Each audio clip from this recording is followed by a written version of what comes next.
唔係，我唔係姓林噶，你叫我華仔得噶啦。你好啊，華哥，你好啊，華哥你點樣啊，華哥？小燕姐啊，小燕姐啊，其實咧，我一路咧都有睇你直播嘅。今日我連線上嚟咧，我就係想同你講下我同我女朋友之間嗰啲事。你女朋友啊？係啊，即係咧，我同我女朋友啊，本身咧依家都差唔多到咗嗰個談婚論嫁階段啊嘛。因為我哋已經拍咗拖成10年噶啦。10年都唔結嘅，點解？人哋一般結婚唔係一般拍拖2-3年嚟結嘅，拖咗10年咯。係講真嗰句啊，其實阿小燕姐，今年咧我都35歲噶，我年紀唔細噶啦。即係話好似我哋呢個年紀啊，可能人哋嗰啲細蚊仔啊都5、6年級啊，甚至有啲上初中噶啦。但係我拖到而家都未結婚咧，咪就係因為我個女朋友啊，咁多年嚟啊，佢個肚啊一啲動靜都冇啊，佢懷唔到啊。你係因為佢懷唔到 BB 冇結婚啊，定係其他啲原因啊？就係因為佢個肚懷唔到，咁我阿爸阿媽咧，同埋我啲親戚啊，個個都勸我同佢分咗，但我又唔捨得佢啊嘛。我甚至乎我為咗佢啊，我仲同我阿爸阿媽嘈咗一交添啊。家陣咧我就咁即係搬咗出去係咪？搬咗出去啊？嘈交？係啊，我依家搬咗過去同我女朋友一齊住，但係咧我阿媽就因為呢件事咧，佢就好唔開心，佢驚啊我以後。即係我同我依家個女朋友一齊咧，佢又懷唔到 BB，佢就驚我以後我哋屋企絕後啊嘛。你屋企有幾多兄弟姊妹啊？咁其實我仲有個大佬嘅，但係咧佢啊5年前咧就出咗車禍，成個人癱咗嘅。咁佢個意識又唔係好清醒。咁即係你屋企，咁你大佬有冇小朋友？我大佬咧同我大嫂就生咗個女嘅。咁生咗個女，咁咪有後代咯。咁有個女，但係你知噶啦，小賢姐，我哋屋企係鄉下噶嘛，咁老人家啲思想咧就可能保守咗啲，咁啊就係想要翻個仔嘅，咁傳宗接代啊嘛。咁樣好難接受喎，哥哥你都知道難接受喎，因為10年啦，佢又冇 BB，你要麼就領養，咁要麼就一直咁過咯。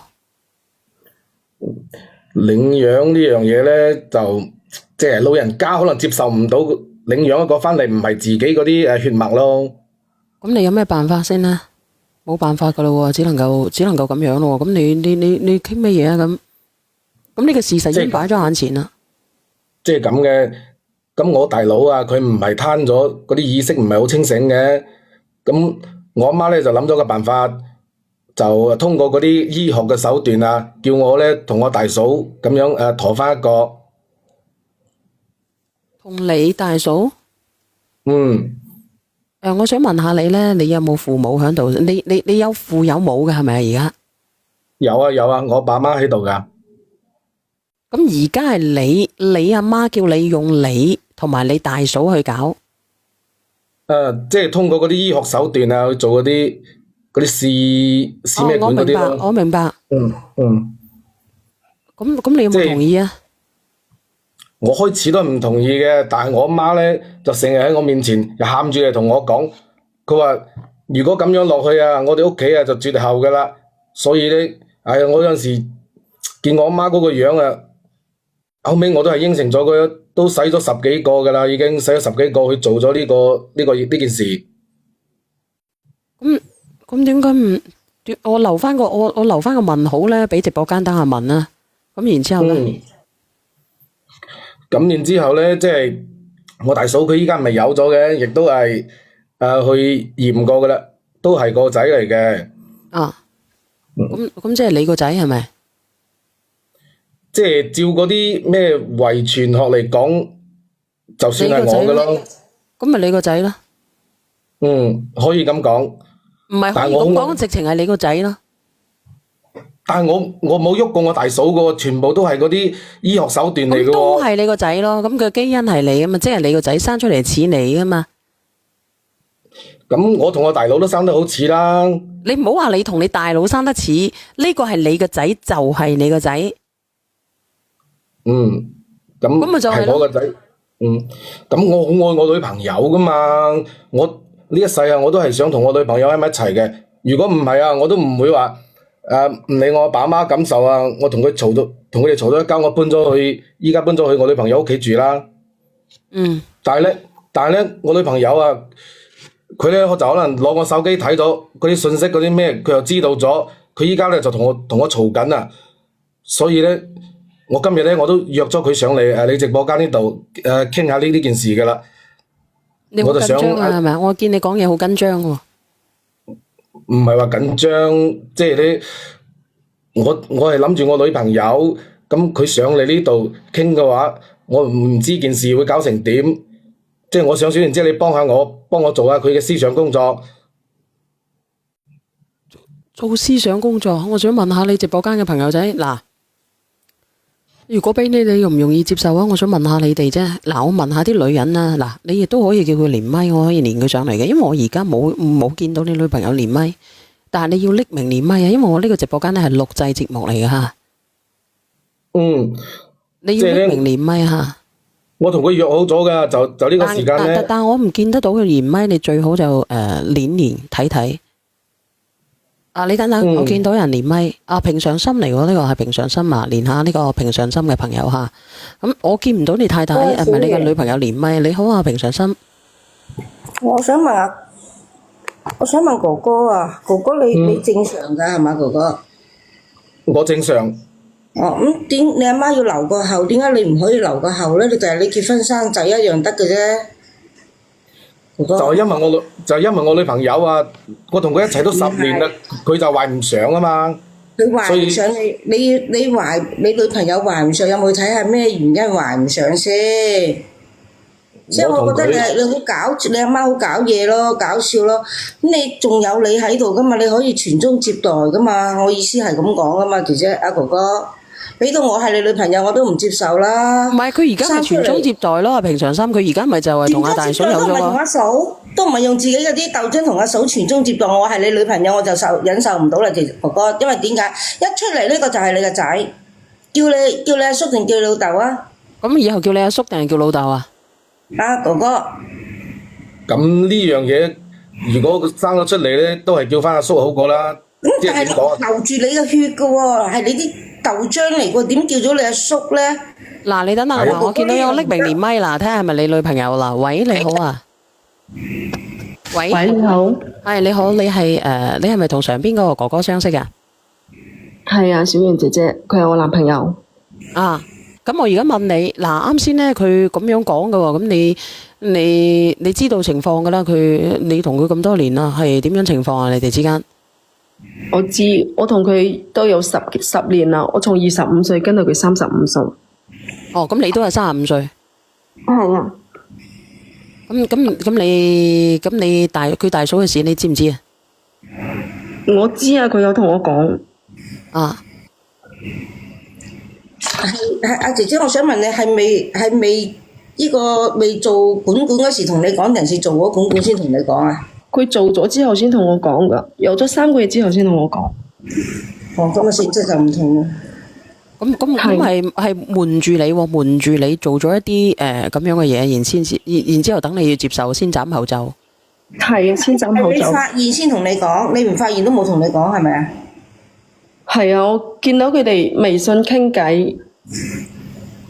哦，曖昧嗰啲傾偈，一定係正常嘅大嫂同阿叔仔嘅傾偈啊？點傾啊？佢哋傾啲嘢比較曖昧咯。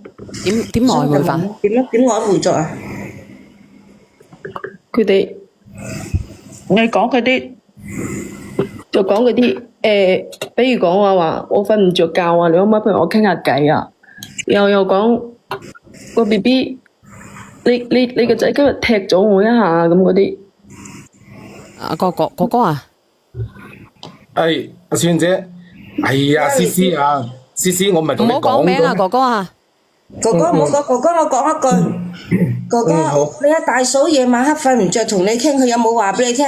叔仔啊，我贏㗎，我隻棒好贏啊！你過嚟幫我拗下，有冇咁講啊？可唔可以咁講啊？我已經學阿二玲問嘅啫。我哋好正常嘅人，你點會講呢啲嘢啊？姐姐，哥哥你正常會，我瞓唔着啊，你陪我傾偈，呢啲好正常嘅咩？仲要你係啊咁個仔踢我一腳，呢啲好正常嘅咩？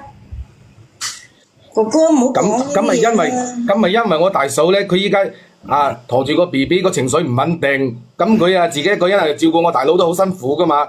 咁佢夜晚黑又冇人同佢傾偈，佢咪揾我傾下偈咯。點解要我哋真揾你傾偈係冇乜呢？嘢㗎。唔係啊，隻哥哥我明白啊，夜媽媽佢行起上嚟嗰陣時冇人同佢拗隻蚌，你咪過去幫佢拗蚌咯。嗱，唔係啊，嗱，咁其實咧唔好講話夜媽媽咧，其實我哋可以同好多人講嘢嘅，點解要同你講嘢，唔同其他人講嘢咧？佢有朋友噶嘛？你好啊哥哥佢有朋友噶嘛，佢有阿媽噶嘛，小賢姐，你聽點解我講一定要同你啊！講咧？小賢姐，你聽我講啊！其實咧呢件事咧，淨係得我同我阿媽、我大嫂同埋我女朋友知道嘅。呢啲嘢本身就唔係嗰啲好見得光嘅事嚟噶嘛。再加上咧，我阿嫂佢又唔想俾佢外家嗰頭知道呢樣嘢。咁佢遲早都知㗎，咁你大佬而家攤咗，咁以後佢陀咗 B B 生咗出嚟都知道㗎。咁到時生咗 B B 出嚟，咪話我大佬嘅咯。點解會話係你大佬咧？你大佬都攤咗咯，咁個個人都知道你阿嫂勾佬啦。多謝靜靜。喂，小圓，佢大佬瞓咗喺度算唔喐得嘅，可以懷到嘅咩？咁人哋點諗啊？咁你自己覺得點諗啊？咁你大佬知唔知道你搞咗你阿嫂啊？我冇搞過我阿嫂㗎，小賢姐，即係唔好話搞啦。我都頭先講得好明白啦，係通過啲醫學手段咁留，俾我哋屋企留翻個喉嘅啫嘛。你唔知我掂都未掂過我大嫂㗎，即係個手仔我都未摸過㗎。未摸過嘅，唔係點解佢話俾你知咧？佢個仔咧，你個仔踢緊我個肚，咁啊好甜蜜㗎喎。係啊，係啊可能佢依家係有咗 B B 個情緒方面唔係咁咩咯。你會唔會俾咗錯誤嘅信號俾你大嫂啊？等你大嫂咧覺得咧，佢而家咧陀咗你 B B，然之後咧後邊咧可以幫你白頭到老啊！如果係嘅話，就死火咯唔會嘅，我大嫂佢都唔係啲咁嘅人嚟嘅。再加上我大佬依家仲喺度㗎嘛。哥哥，我有事，我要落咪啦，喎。講埋呢個。你講下。嗱，阿姐姐，我唔同你男朋友講，我就同你講。如果我以我個人嘅觀點，呢個男朋友唔要得，因為點解咧？第一，佢瞞住你做呢件事；第二，同你阿大嫂嘅曖昧嗰啲微微啊；第三，仲有一樣咧，第日佢哋兩個有拉楞嘅，有個仔喺度，你唔會幸福㗎，妹妹。我個人認為啫，我個人認為啫嚇。我落咪呢個咧，呢個係多謝你平常心姐姐。我平常心個人認為，唔代表任何一個人嚇。呢個咧係一個過來人認為咯，個人有個人嘅觀點咯，姐姐。咁你認為咧？你覺得係點樣嘅咧？喂，小蓮姐姐，你講。其實我都經常係有喺抖音刷過你㗎。你講咁。我男朋友啱啱都有同你講啦，我哋喺埋一齊10年啦，佢父母係唔同意我哋喺埋一齊㗎。但係佢咧為咗我搬咗去我屋企住，係我係陀唔上 B B， 係我啲問題。我認㗎，我都有去檢查過㗎。醫生話我啲卵巢功能唔係幾好。就算做嗰啲人工嗰啲瘦嗰啲人機率都係好低㗎。明白。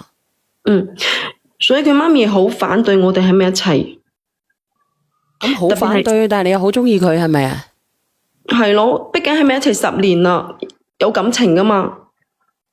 咁既然係兩個真心相愛嘅，咁但係佢而家咧，佢對你係唔平等嘅喎。咁佢而家咧同佢大嫂有咗 B B， 咁你點樣認為咧？你自己我而家就係好矛盾咯。我想你幫幫我睇下點解決呢件事。點矛盾啊？你講啊，點幫啊？你話點幫啊？呢件事已經擺咗喺眼前啦。我唔知同佢，我又放唔低同佢啲感情但係我又接受唔到呢件咁嘅事我唔知點算。接受唔到就已經講明你哋兩個已經係人點講咧？情同陌路噶啦，姐姐。但係我放唔低咁你想點啊？咁佢都有咗咯，同佢大嫂，你話放唔低？係，我而家好矛盾。矛盾啲乜嘢咧？咁你解決唔到噶嘛？佢有咗，佢肯定生噶嘛。我知。咁佢個心仲係喺你嗰度啦。咁你覺得點啊？佢以後咧，佢會點樣去同佢個嫂相處啊？同個 BB 相處啊？你話俾我知。我唔知，咁你樣樣都唔知，咁你點過啊？你淨係喺度發吽竇，喺度喊。我都話啦，咁佢亦個嫂有 BB， 佢而家以後生咗出嚟個 BB 點處理？你哋使唔使供養個 BB？ 要啊！佢阿媽話我哋仲要養到個仔18歲啊！點養養到法？佢成年為止。係你兩夫妻一齊養，定係你個男朋友一齊養？我同我男朋友一齊養咯，佢有咁提出過咯。佢點提？係個 BB 抱過嚟俾你養，定係喺嗰度養？冇講啊，大家住埋一齊咯。咁我問你，你想抱住個 BB 抱過嚟養，定係你阿嫂養嘅？咁依家佢大佬咁嘅情況啊嘛，面喺床上面成個植物人咁，佢大嫂又話，咁佢哋之前仲有一個女噶嘛。啊，咁個佢大 BB 嫂你會唔會抱過嚟養，定係俾翻大嫂養？我都唔知點。點會唔知呢？佢會唔會俾你抱過嚟養啊？傻妹！應該唔會吧，因為名義上係佢大佬噶嘛，佢大嫂同佢大佬噶嘛。名義上係佢大佬同埋大嫂，但係問題呢個小朋友係你老公嘅，咁你老公會唔會抱過嚟養？阿哥哥，你會唔會抱過嚟養個 BB？呢樣嘢呢，我係想抱過嚟嘅，但係都要睇我阿媽嘅意見。咁你抱過嚟嘅，你要付出啲乜嘢代價呢？妹妹，你問下佢喎，你問肯佢喎，要唔要補償俾你大嫂嘅喎？會唔會要俾幾廿萬之類嘅俾佢嘅喎？係要你補償俾佢喎，唔係呢個哥哥俾佢喎。係呢啲嘢，呢啲嘢我依家我都冇辦法㗎。嗱，你睇啦，我大佬依家又攤咗嘅，精神又有問題啦，而且你個肚啊一直都懷唔上嘅，我阿媽又喺度逼緊我，你好清楚㗎啦，我係好愛你㗎嘛。再講啦，我同我阿大嫂啊係通過嗰啲醫學手段嘅，我冇做過任何對唔住你嘅嘢。我哋屋企咧，即係想留翻個口啫。你依家又嘈住話要同我分手喎，你叫我點算啫？我阿媽都已經應承咗話俾我哋結婚咯。如果你係要我哋如果係抱個仔過嚟，如果唔抱個，如果你係抱個仔過嚟要我補償嘅，我係唔制噶。你將你呢幾年存啲錢啊，全部都俾晒你媽個手上邊揸住噶啦。我就問你，我哋依家就係問你攞2皮嘢出嚟俾我爸阿媽，跟住等我爸阿媽個心舒服啲。攞2萬蚊係禮金定係咩嘢嚟嘅？禮金，佢都話等我哋擺完酒啊，再攞份子錢出嚟啊。阿哥哥，咁再俾我。你娶老婆，你係廣東人係咪？係，我係廣東人。你廣東人，你娶老婆2萬蚊多唔多？我問你。即係2萬蚊係唔多，但我都同佢講得好清楚，我同佢解釋過㗎。即係話我阿哥咧而家就攤緊嘅，咁佢咁多年啊都使咗好多錢㗎嘛。再講啦，依家我大嫂又有咗，我依家個身上我真係攞唔出嚟咁多俾佢。咁佢話你儲咗10幾萬。咁我儲咗10幾萬係咁多年嚟我辛辛苦苦慳食慳著慳落嚟嘅。但係你頭先唔係講咗咩？我同我大嫂啊通過嗰啲醫學手段，嗰度已經使咗10幾萬啦。我依家身上真係咁即係你啲錢就係攞咗去做咗呢啲嘢。係啊，即係我都同佢講咯，我話2萬蚊我唔係唔俾，咁我同佢結婚啦，要擺酒噶嘛，好多地方都要用錢噶嘛。即係你諗住收咗啲禮金翻嚟，啲份子錢出嚟再俾，咁嘅意思係咪？係啊，我係咁咯，即係我收咗人哋啲紅包嗰啲咩，咁我咪俾佢咯。呢樣嘢倒數第一咪，你可唔可以講下嘢？倒數第一咪。哦，你好啊，小圓姐姐。係啊，你有冇你結咗婚未啊？下邊嗰個。我結咗婚噶啦。其實咧，阿姐姐啊，我想同你講，你仲有乜嘢要好考慮、好留戀呢？第一，呢個男朋友係媽寶男；第二，係不停咁 PUA 你。你浪費咗10年嘅青春，你唔係諗住再浪費啊嘛？係我嘅話，我就即刻執包袱走人啦。好嘔心啊！雖然佢話佢同大嫂係乜嘢都冇發生過，但人哋中間有個諗住，仲有個小朋友嘅。咁如果小朋友日後唔舒服咁點啊？你話抱翻嚟俾你養，其實係好唔實際嘅，因為你唔係親生阿媽。係啊，你唔需要留戀啊，連2萬蚊都唔肯攞出嚟，咩都阿媽前阿媽後。我覺得你唔需要留戀啊，呢段感情真係唔需要。2萬蚊啊！唉，你講，咪就係咯妹妹，你講。但係佢大佬出事嗰時候都賠咗100幾十個噶。咁咪係咯。佢爸爸又係退休老師，佢話點解2萬蚊利金都攞唔出嚟咧？你仲喺度轉牛角尖噶喎！我發現你，其實你做乜俾咁多藉口佢咧？你點放唔低啫？你真咁鈍嘅你真係。哥哥10幾年嘅感情啊！嗱，你等下先，哥哥，你等下先。呢啲嘢我哋我要問男方同女方一個問題，問完我就落去。你講。問男嘅吓，如果你冇得生，你老婆搵大伯嘅種子去人工配喺度生喺度，你得唔得？你唔使回答我。另外，我再同呢個女仔問，呢個男人係咪喺呢個世間上係咪全部男人死晒？你咁 cheap 㗎你！但係我冇得生啊，我都冇得選擇㗎啦。我同你講，你如果呢世仔生到落嚟嘅話，你呢老公同你阿嫂始終會喺埋一齊嘅。你就邊緣人，你做一個免費保姆，你係咪白痴㗎你？嗱，呢位姐姐，你講嘢唔好咁難聽啦，你呢個帶壞節奏啊，真係啊！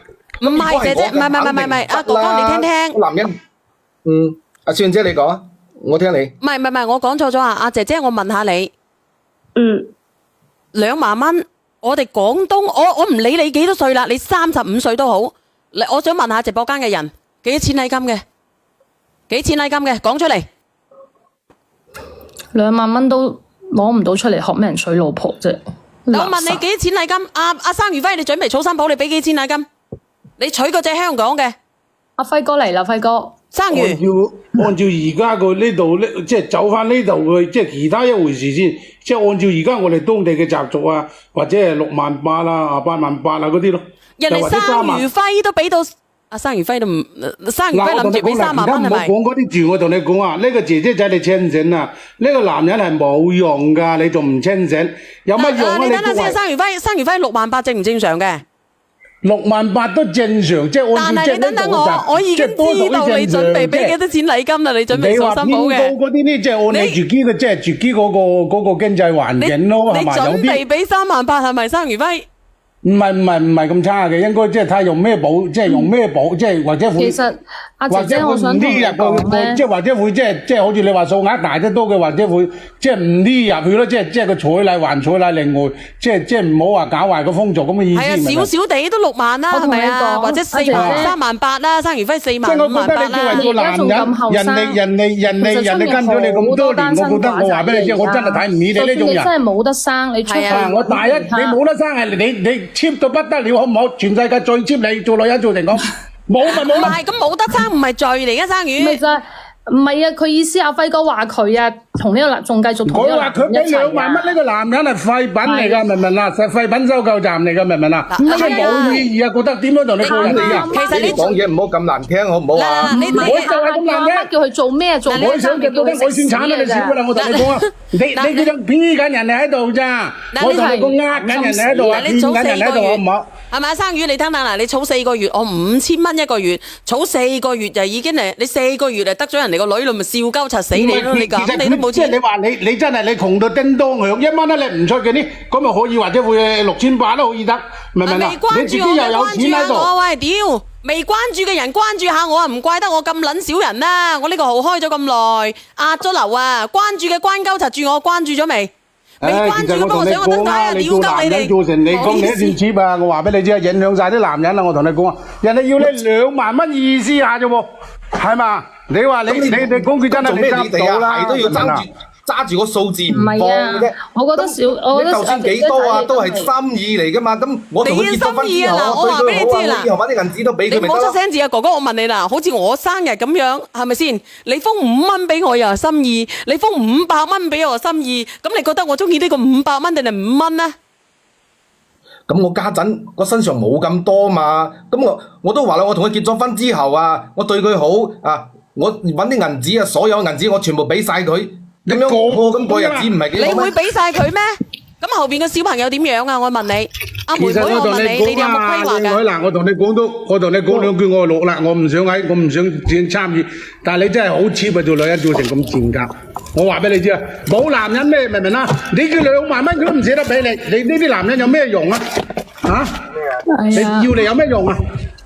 我覺得你哋阿渣哥，你回答我個問題。我女朋友嘅。阿渣哥，你回答個問題。如果你冇得生，你個老婆同你個阿哥做人工生出嚟個仔，你得唔得？咁梗係唔得啦！我係男人，我同女人又點同咧？咁點解咁雙標啊？咁點解唔得咧？其實真係嘅喎。咁點解你要你女朋友得？點解你講出頭你又唔得啊？咁我係男人嚟噶嘛？咁如果男人同你咩唔同啊？冇事啊！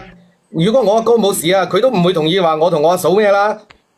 咁即係你阿哥都知道喎。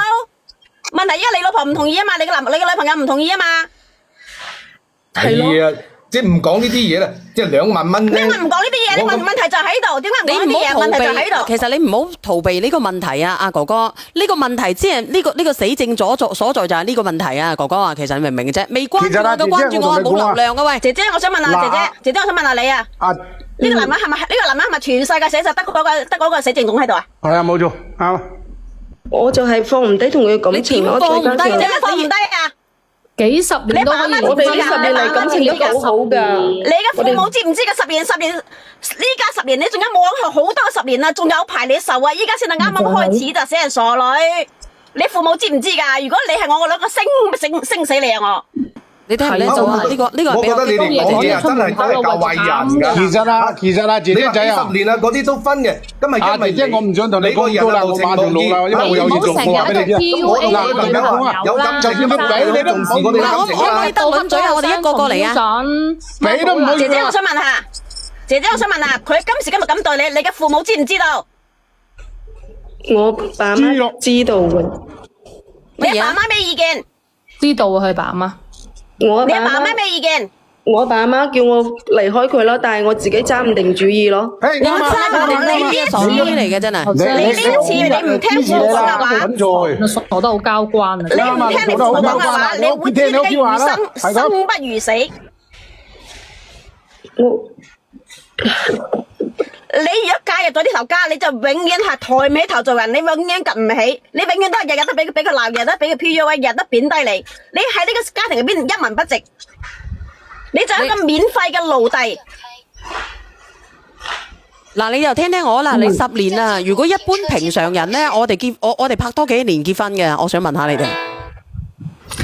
2到3年就可以結㗎啦。我唔知道你哋拍多幾年已經結婚啊？一般咧超過7年嘅都好難有好結果嘅，係咪啊？因為已經發現晒你嘅優點同埋缺點咧，而我婚姻亦都自由啦。7年嗰啲通常。香港妹嗌連佢我落去啦。嗱，咁我問問啊嗱，幾多年結婚？你哋拍幾年？你自己講啦。唉，你哋講啦啊！喺直播間嗰啲人啦。等我講一個問題啦，我講完我就落，希望我講完你哋唔好插嘴。嗱，其實咧點講咧？你話一齊10年，你10年嘅青春，10年嘅感情，你連2萬蚊都唔值嘅，佢淨係畫大餅俾你。第二點，嗱，已經浪費咗10年時間喺呢個男人身上啦。人生有幾多個10年啊？何必將餘生嘅時間浪費喺佢嗰度咧？第二。你以後咧，就算個小朋友一齊養，如果同個大夫嘅教育唔一致嘅情況下咧，你哋有排嘈交啊！你不如揾個咧，即係你話你冇得生，你揾個嗰啲離異咗帶住小朋友嘅男人一個好你如翻好過啦，或者以後領養一個啦，係咪先？你同唔同意領養啊？但係而家你講都冇用噶啦，已成事實啦！而家呢個問題，所以咪冇必要浪費嗰啲時間喺佢身上咯。咁佢媽又唔同意，你10年連2萬蚊都唔值，肯定幾 cheap 啦。咁你聽唔聽到？你話咁佢阿媽都唔容易，唔同意，咁點解佢阿媽唔同意？但係佢係一個正常人，佢自己有自主能力嘅，點解佢一直拖咗10年呢？佢媽要一個親生噶。哦，你講呢個男人，呢個男人只會畫大餅俾你，係仲係天下第一餅。好啦，我落咪啦。呢位姐姐，你唔好就教壞晒我女朋友啦！唔係教壞啊，唔係教壞啦。嗱，哥哥，我問你啦，嗱，我就問你一句嘅啫。咁佢，姐姐你講啊。咁我咪同你講咯。咁你係一個獨立嘅個體，你中意嘅唔係話我一定要佢生細佬哥噶嘛？我中意佢嘅人，我就可以為佢付出一切噶啦嘛。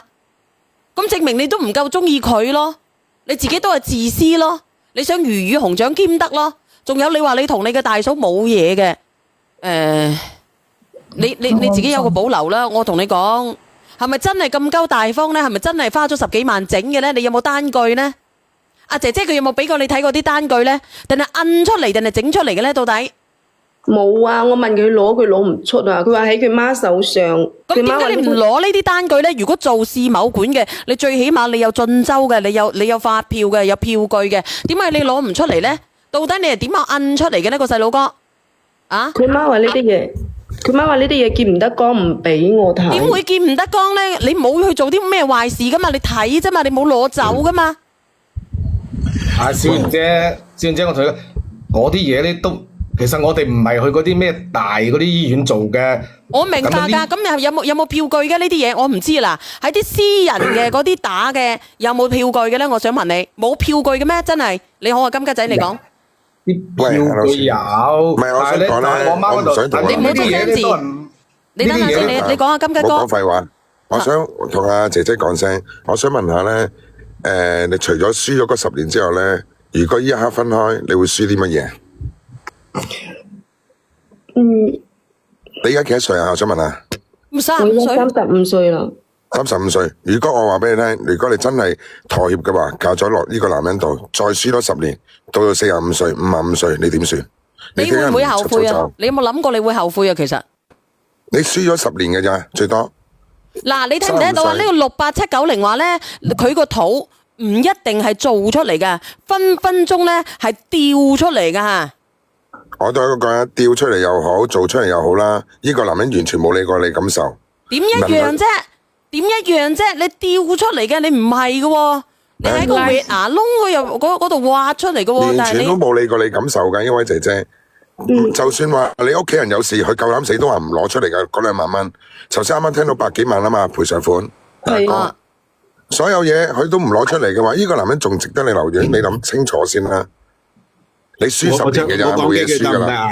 你又講，男人嚟嘅喎，倒數第1米嘅，倒數第2米個男人嚟嘅喎。呢個姐姐，其實你可以睇下公平。其實我哋剛才咁多評論員講咁多嘢，你其實有冇答案啦？已經。我個心好亂啊！其實乜鬼啫？諗咗好多嘢。阿小袁，其實咁樣嘅，我估呢個你仲未有方向係咪？嗱，我講幾點，我講幾點。第一個咧，你剛才講過嘅，佢要親生嘅。第一個呢個男嘅，或者佢媽已經唔尊重你啦。如果佢係真係尊重你、接受你身體上面嘅某方面嘅缺陷嘅話，佢會接受一個領養嘅。第二個佢唔尊重你，點解咧？因為個男嘅如果係足夠愛你嘅話，佢肯定會事前同你傾呢樣嘢嘅。但係佢講都唔講，同先斬後奏所以佢唔夠愛你嘅。第三個呢個男嘅係媽寶男嚟嘅。你未關注我嘅，關注下我，喂，關注下我啊！如果唔係跌鳩柒晒落去咧，我開播都冇鳩柒人知道啊！所以話你快啲破9000啊！破9000啊！幫我破9000啊！5209000你都冇破得到，我又急住篤尿。你繼續講，唔好意思。所以剛才人哋咁多人係抵你，即係睇你唔抵鬧你啫，即係愛錫你嘅姐姐就係你咁都係喺度糾糾結結嘅，我覺得你也是活該。唔係啊，我明白啦，你明。其實而家呢個小姐咧，因為拍咗10年拖啊，佢已經俾呃咗10年，佢唔捨得走啊。唔甘心咯，有幾多個女人甘心㗎？10年嘅青春，10年嘅付出，一下子我話要走，你要叫我抽離嘅話，我好難抽㗎。其實咧講嘅嘢咧鬧過佢咧，我相信個個都鬧佢，個個都講佢，佢阿爸阿媽都講過。佢就係對你好好，諗住話搬出去住，我對你好，所以你就放低唔到。其實從你心底上邊嗰個情緒價值嚟，我覺得佢一啲都對你唔好嘅。傻妹，佢對你好，佢就唔會同佢阿嫂搞埋一堆啦。係咯，佢點對你好啊？嘆世界，你嗰度好嘈啊！嘆世界。其實我想講埋最後一句咧，你真係唔好咁樣啊！唔好貼埋大床去嫁啦，唔值得㗎呢個家庭。聽唔聽到？可唔可以俾我講？你講，真係唔值得㗎呢個家庭。我落咪啦，拜拜。咁多位哥哥姐姐，其實咧，我唔係話唔想同佢講，我係唔敢同佢講啊，因為咧我知道咧，我一同佢講，佢實唔會同意嘅。但係咧，咁佢唔同意，你首先你就做到冇尊重佢啦，哥哥，你愛佢，但係你唔尊重佢。其實你講嚟講去，其實我唔想失去佢嘛，我唔想失去佢，唔想失去佢，你就唔能夠做呢啲咁樣嘅嘢去傷害佢，你明唔明啫？但係我媽話，你知唔知我媽佢跪喺我面前喺度嗌我啊！你聽我講，你聽我，咁我都要體諒下老人家嗰啲，你唔好嘈住啦，心情噶嘛。老人家，我想問下啦，嗰個係你老婆，你阿媽講一句說話，你就可以，你未來老婆乜都唔理，就照樣做。你同邊個同你過緊人世啊？我想問下。嗱，我補充一句啊，今日哥唔好意思，我補充一句，如果女嘅跟佢如果係真係走埋一齊，後邊做一車，你可以數下你喺呢個家庭入邊，你話你愛我啊，但係你大嫂用咗3個幾月，你先話我知啊。咁啊，證明佢唔夠愛咯。多謝你啊，金花。就算你喺埋一齊，你自己數下，你喺呢個家庭後邊嘅係咩？唔係話你知啊。啊，倒數第一個邊個嚟㗎？佢姨姐咯。啊？我想同我嘅靚女講下咧，佢姨姐嚟㗎。阿媽又比你重要，阿嫂又比你重要，咁你做乜嘢啊？你喺佢屋企做咩啊？佢只有一樣強項就係畫大餅。我講過你咯。唔係啊，我仲問下你啊，你自己有積蓄啊嗰啲啊，我覺得咧你應該係貢獻晒俾佢頭家啦。佢阿哥又咁樣，佢媽同埋佢嫂立住晒啲錢，生咗個小朋友，咁到時候你哋啲嘢係咪俾晒個小朋友啊？全部為呢個小朋友啊？我落去啦。你問佢咯呢啲。喂，阿姐姐啊，唔係問你啊，你同佢喺埋一齊啊？你講啊，我講埋呢句落去啦。好，呢位姐姐，你而家都係輸咗10年嘅啫，你再打把錢。依家佢手上啲錢啊，全部都俾佢媽揸晒㗎啦。仲可以揾個老實男人，我再講咁多。我哋手上1分錢都冇，叫佢攞2萬蚊出嚟都唔俾得到。我問你，其實係咪你嘅心入邊都覺得佢嗰個肚咧係佢同佢大嫂打鳩針打翻嚟嘅，係咪啊？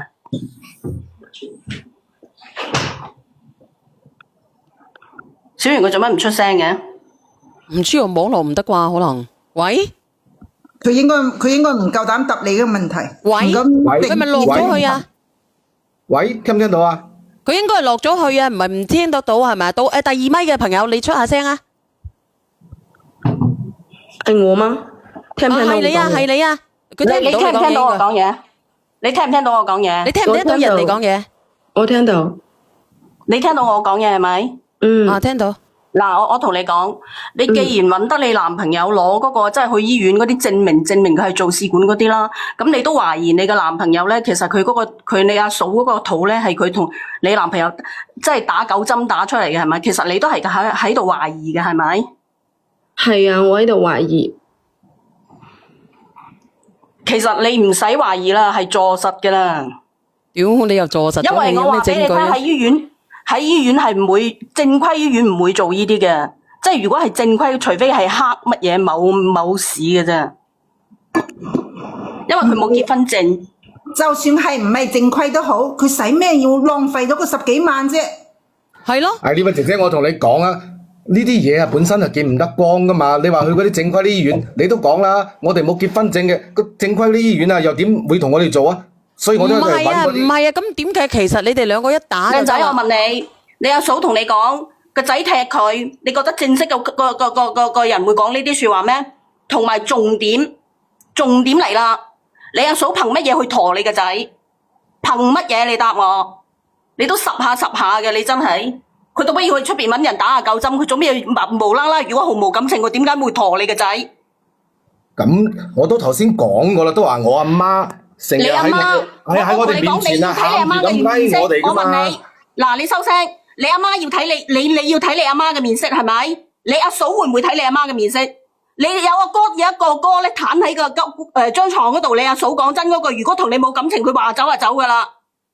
你係咪當人傻㗎？佢又好照顧我哋頭家噶嘛，再加上啊，我大佬又唔係話瓜咗，佢依家仲喺度噶嘛。我問你啦，你去服侍一個植物人，如果你係30-40歲嘅，你去服侍一個植物人，憑乜嘢？咁我大佬同我大嫂都有個女噶嘛。有個女就唔可以走噶啦咩？有個女就唔可以走噶啦咩？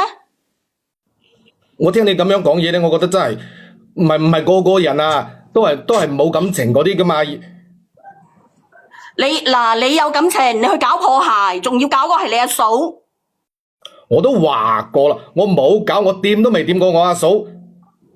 你聽下你講乜嘢啊？你而家居然仲替佢。其實呢個女嘅嗱，我同你講咧，呢個女嘅其實佢連上嚟，佢係攞2萬蚊禮金咋。你呢個男嘅真係蠢到你乜嘢？因為如果佢攞咗你俾多2萬蚊禮金佢成世就係你屋企嘅奴隸嚟嘅，你知唔知啊？你阿媽又喺度計呢條數，你又係計呢條數，因為佢如果佢入咗你頭家嗰度，佢係乜都冇嘅，佢真係乜都冇，仔女又冇，你嘅心向住你阿嫂，向住你哋一屋企人，佢真係佢係一支冷㗎。你呢個女朋友佢係未醒咋？你聽唔聽到啊？你哋其實我俾個比較好嘅建議俾你啦。嗱，你同埋你阿嫂，即係你哋一家人好過啦。反正個肚又係你嘅，係咪啊？你哋一家人過咪幾好啦？你咪賣咗呢個女嘅咯。我覺得你講嘢真係好難聽咯吓。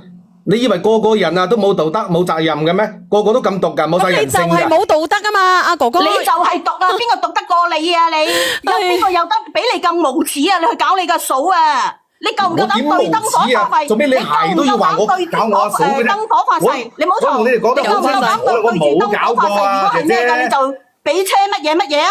咁呢個你夠唔夠膽發誓啊？嗱，我啱啱呢啲人又話嗰個小圓最叻就係叫人發誓啦。呢家下邊倒數第1蚊嘅你夠唔夠膽發誓？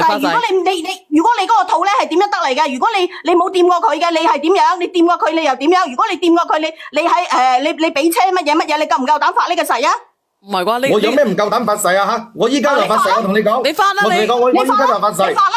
你講咁多做咩啫？你發啦！啊，我發誓啊！我從嚟未掂過我大嫂，佢嗰個肚。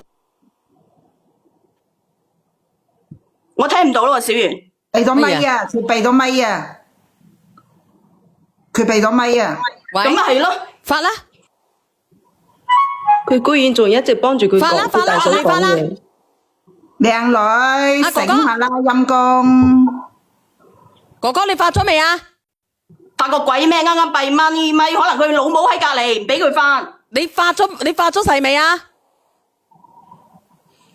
哥哥，屌乖佬，叫佢發誓，佢閉咪，你發咗誓未？佢屋企人都好陰毒嘅，話俾你聽，2萬蚊禮金就係呢個女嘅上到嚟。我頭先已經發咗你聽唔到咩？你都黐鳩撚柒線嘅，你發咗，你聽唔聽得到啊？你再發多次，你問下全直播間人有冇聽到你發誓啊？你問下全直播間人啦。如果聽到佢發誓嘅扣個1，如果聽唔到佢扣個2，你睇公平啦。我頭先唔係講啊，我發誓你咩？乜你哋聽唔到㗎？你講你發誓，你冇，你話如果啊，你發誓，你話冇啫喎。但係如果你係掂過佢，你係出街俾車乜嘢嘅喎。你發多次，你發多次。背後嗰句話，你話你冇掂過佢啫喎，咁我發誓呢樣嘢啊，邊有發幾次嘅？真係啊，反正咧我就已經發過誓㗎啦。你哋講咩啊？我話俾你聽，但係證明佢已經係掂咗㗎啦，佢啱啱閉咗咪。咩啊？我邊有啊？你係閉咗咪啊？係你自己閉嘅，唔係我閉你嘅，係你自己閉咪㗎。我隻手喺度啊。佢阿媽喺隔離。靚女，你醒未啊？你當你男朋友骨咗就係啦。你醒未啊，阿姐姐？我依家好難受，我聽到你哋講我好難受。冇咩難受啫？你唔好喺度喊啊！話啲風鳩就我好啊。真係啊！我同你哋講，我頭先已經發咗誓啦吓。咦，你真係啊！你話我俾咪我邊度識呢啲嘢㗎？如果你發咗誓，點解全個直播間啲人都聽唔到嘅？點解全個直播間都聽唔到嘅？你睇到全公屏都係2嚟喎，就表示聽唔到喎。有種你發多次。我點知係咩回事啊？真係啊！哎呀，我可能啲信號唔好啩，反正我就已經發咗啦。有種你就發多次，即係你係冇種嘅。咁啊，你同你阿嫂咧搞破鞋都唔係1日半日噶啦，講真嗰句應該搞咗好耐噶啦，唔係咁容易有咩？唉，你哋真係啊！我都話過唔好咯，係都捉住呢件事唔放嘅。啊，你哋呢啲人講嘢真係。我話俾你聽啦，其實呢件事唔同你扯啦，我同你扯另外一件事啦，我同你講啦，你屋企人咧，屋企人都算死草噶，算到人哋連1分錢都冇噶，好毒啊！呢個女嘅蠢到媽唔認得，佢就係要2萬蚊禮金咋，淨係要2萬蚊禮金，終身喺你屋企為你屋企做服務啊！你都唔肯啊！你睇蠢到你咁嘅死人可叫我憐。唔肯啊！你真係啊！我都話過會俾佢，但我依家身上係冇咁多，我盡力你點會身俾佢上冇咁嘅。多咧？我嘔我都嘔到啦，2萬蚊啊，喺邊度執唔到翻嚟啊？靚女，嗱，我同你講啦，你翻去問過你阿媽，如果你阿媽話唔在乎呢2萬蚊，你就嫁俾佢啦。因為我覺得你真係嘅，你真係唔似現代人咯，你真係似舊社會裹小腳嗰啲人咯。你唔單止裹埋個小腳，你連個小腦都裹埋。你有冇聽其實你自己都喺度。其實你自己都喺度懷疑佢嗰個肚，你阿大嫂嗰個肚係打9針打出嚟嘅，你自己都懷疑嘅，因為你識得問佢攞單據，係啊，咁但係你點解要自己呃自己咧？阿小賢姐，頭先你話嘅，你話2萬蚊係唔多，亦都可以我去借都可以，但係咧，你話借咗係咪要還啊？咁咪一樣，我就唔想問人哋借，咁我同佢結咗婚之後，我會補翻俾佢噶嘛，反正咧就有拖冇欠嘅。哎，死火！我先放佢落去先。我明噶啦，我依家明噶啦。你明乜嘢啊？我個心已經俾佢傷透晒，我真係都係分手算啦。你真係明係咪？係啊。嗱，我同你講啦，你咁樣啦，如果你再結婚去領養啦。即係領養嗰啲咧，就係真係出身比較乾淨啲，唔係拖泥帶水。我話俾你聽，如果你真係嫁咗俾呢個男人，你遲早得神經病啊！佢同佢阿嫂有9針嗰種關係嘅，你諗下啦。佢係咪一直打到老啊？打到你阿嫂閉經為止啊？係啊，老婆，你聽我講啦，我識你第一日嗰時啊，我就諗住同你結婚㗎。哥哥你唔好講啊，哥哥，姐姐你點諗？你點諗？你前邊呢個男嘅，你放條生路俾人哋行啦。其實講真嗰句，你同你阿嫂結咗婚咪幾好咯，真係㗎。你一家啦齊齊整整啦，係咪先？佢而家想兩房挑冇可能嘅，咩叫兩房挑啊？因為兩房挑係點樣咧？小圓佢又可以咧，就係堵住鄉下人嗰啲嘴啊！你明唔明啊？明啊！即係以前有咁樣噶嘛。我發覺你講嘢啊，真唔知點話你好嘅。咩叫我同我大嫂結咗婚啊？我大佬仲喺度噶嘛？咁你大佬佢唔清醒嘅啦，其實你可以挑起嘅。你大佬你都已經講咗佢係植物人嚟噶啦。咁我大佬係植物人啊，佢仲在生噶嘛？有咩可能做啲咁嘅事啊？你真係以為我一啲道德都冇㗎？你真係做咗啊！我做咗啲咩啊？你做咗，我話俾你聽，你係親自用你嘅9針打入去嘅個種就係咁樣啦，夠清楚未啊？你咁講嘢係你自己中意俾人打9針係咪？我都已經講得好清楚啦，我都話我同大嫂冇任何嘢。你唔單止打你阿嫂啊，仲打埋你老母啊，仲打埋你侄女啊你。嗱，我哋呢個咧唔講乜嘢住啦。我而家問你咩心態先？姐姐你，小燕姐姐啊，我而家個心好難受啊。你難受，但係你要做咗抉擇，你明唔明啊？我諗我以後都唔會再搵，我自己過算啦。你寧願自己過，我同你講。唔好啊，老婆，真係。我同你講，佢好難賣得甩呢件嘢嘅。因為呢個女人好麻煩嘅。小燕姐姐，我落先啦，我唔想聽啦。係啊，真係啊，喂，我想問下你屋企，唔好嘈啊，收聲啊！呢個男嘅，我想問下你呢個女嘅，佢屋企仲咪有冇呢個男嗰啲衫褲喺度嗰啲嘢喺咩度？佢錄咗啊！佢好難過，好激動啊！阿姐姐，我同你講，你咧，其實冇小朋友唔緊要噶，大把人冇小朋友啊！你睇香港人嗰啲明星有幾多個生小朋友嘅？只要你有經濟能力嘅，我哋後邊自己過可以入老人院，可以再翻頭嫁一個2婚嘅有小朋友嘅，佢對你好嘅就過，你最緊要咧就捉住自己嘅經濟命脈就得噶啦，姐姐。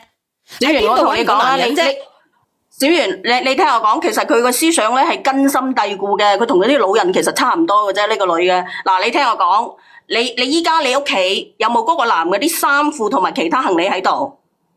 落咗去啊！咁依家仲有嗰個係邊個嚟噶？唔知啊，係我啊！你講啊，我聽你講。嗱，你聽我講啊嘛，如果你女朋友屋企仲有你嗰啲嘢咧，佢就打電話通知你24小時過嚟攞你嗰啲嘢走，你唔攞我放火燒咗佢。